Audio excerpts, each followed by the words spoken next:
Bienvenue sur Top Invest, la chaîne de top d'investissement. Ici, on parle essentiellement d'entreprises de qualité. Avons-nous une opportunité d'investissement sur Objective Corporation? C'est la question à laquelle on va essayer de répondre en se basant sur l'état financier de la compagnie. Je rappelle que ceci représente uniquement mon point de vue et non un conseil d'investissement. Et comme d'habitude, je me réserve le droit de me tromper. Donc, ici, nous avons une demande d'un abonné Top Premium. Donc, je rappelle que le lien vers le service Top Premium est dans la description de la vidéo.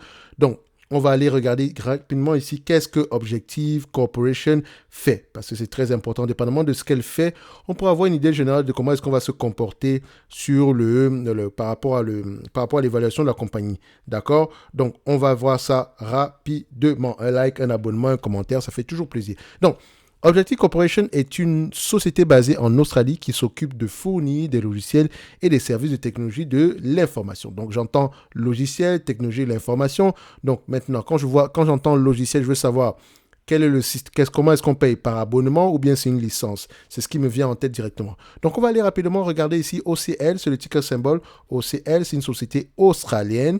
D'accord? Donc, je regarde d'abord le revenu. Le revenu en tant que tel, il est de combien? Croissance des revenus, oui. Mais il me semble ici, la croissance provient de quoi? Acquisition, organique, qu'est-ce que c'est? Donc ici, on voit que c'est une entité, c'est une entreprise qui a l'habitude de faire, enfin, même pas l'habitude, mais c'est une entité ici qui croît par acquisition. En tout cas, sur les dernières années ici, on a beaucoup d'acquisitions. Donc, on a notamment une de 19 millions. Donc, c'est quand même une entité ici qui a à peu près 100 millions ici en termes de chiffre d'affaires. OK. Donc, maintenant, marge brute. Qu'est-ce qu'on a comme marge brute en date d'aujourd'hui? Donc, les marges brutes à peu près sont aux alentours de combien? On a à peu près des marges brutes qui sont un tout petit peu décroissantes.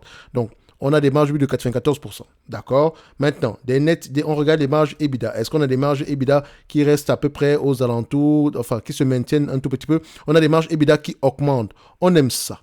OK? C'est parfait. Maintenant, net income et free cash flow, est-ce qu'on parle le même langage? On compare les net income et les free cash flow ici.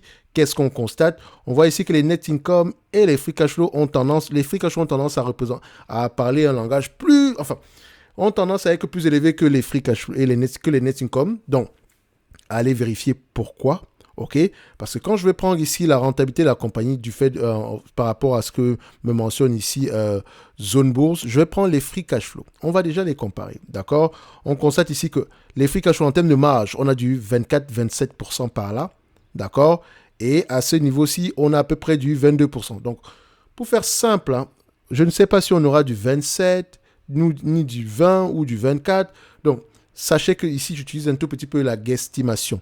D'accord? On voit ici que c'est une entité qui a la tendance à augmenter ses marges sur les dernières années. Donc, le plus important est de savoir qu'est-ce que je vais choisir en termes de marge. Il ne suffit juste pas de prendre des marges comme ça à la va-vite. Il faut également vérifier si le management a mentionné quoi que ce soit par rapport à ces marges-là. OK? Donc, si je prends des marges de 27%, il faut vraiment qu'elle ait 27% en termes de marge. Pas 27% une seule année, mais 27% jusqu'à la fin des temps. C'est très important. OK?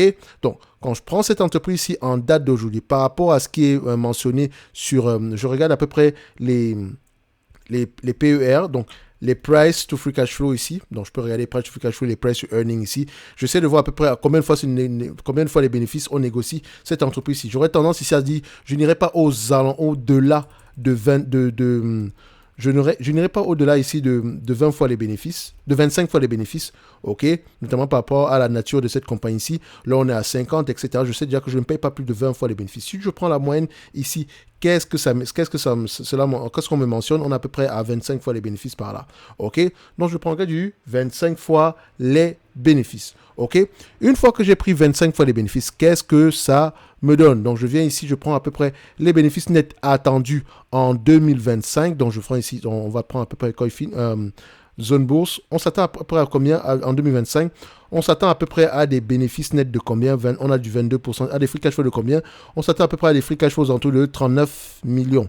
39 millions. Donc, 39, d'accord, .2 multiplié par 25 fois les bénéfices, moins la dette nette actuelle.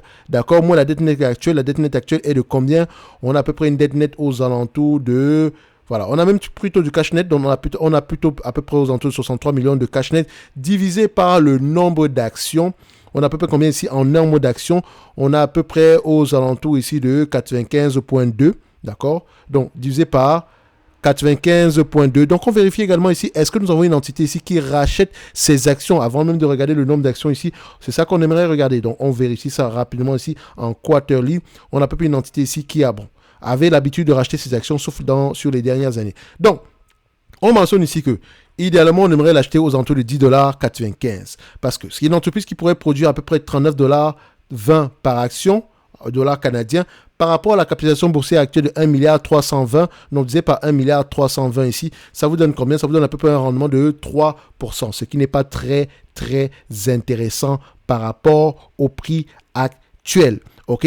Idéalement. Par rapport aux bénéfices, par rapport au free cash flow que ces compagnies pourraient reverser, on aimerait avoir quelque chose en tout de 8% par là, donc aux alentours de 490 millions ici aujourd'hui. D'accord? Donc 490 millions ici par rapport au nombre d'actions, à peu près aux alentours ici, on va faire simple ici, donc 95.2, ça donne ici à peu près aux alentours ici de $5 l'action. Donc au prix actuel, ce n'est pas du tout intéressant. OK? Vaut mieux attendre à peu près les $5 l'action par là, sinon en dessous de $10. OK? Donc, comme je répète encore, ce n'est pas une entreprise que j'ai personnellement choisie, d'accord? C'est un abonné qui me l'a mentionné et ce n'est pas une mauvaise entreprise. Vu les marges ici, ça peut être intéressant à aller regarder ici en profondeur. Je ne sais pas exactement ce qu'elle fait, mais quantitativement ici, c'est intriguant. Mais en date d'aujourd'hui, en termes d'opportunités d'investissement, je dirais non, non, non et non. Sauf si et seulement si la croissance est bien plus élevée que ça au-delà de 2025. Pour le moment ici, même s'il y a croissance plus élevée que ça, je peux l'acheter à un prix qui n'implique pas la croissance. Donc, venez me chercher aux alentours de tout ce qui se... Enfin, quand je dis venez me chercher, d'accord? Donc, on regarde ici, voilà, notamment vu qu'elle se négocie à 25 fois les bénéfices. Venez me chercher ici aux alentours ici de $8, $10 l'action par là. OK? Encore, à ce niveau-là, je vais réfléchir. OK? Ceci n'est que mon point de vue. OK? En lien dans la description de cette vidéo, vous avez le service Top Premium ainsi que la Top Newsletter qui est gratuite. Et on se dit à bientôt. Un like, un abonnement, ça fait toujours plaisir. Merci.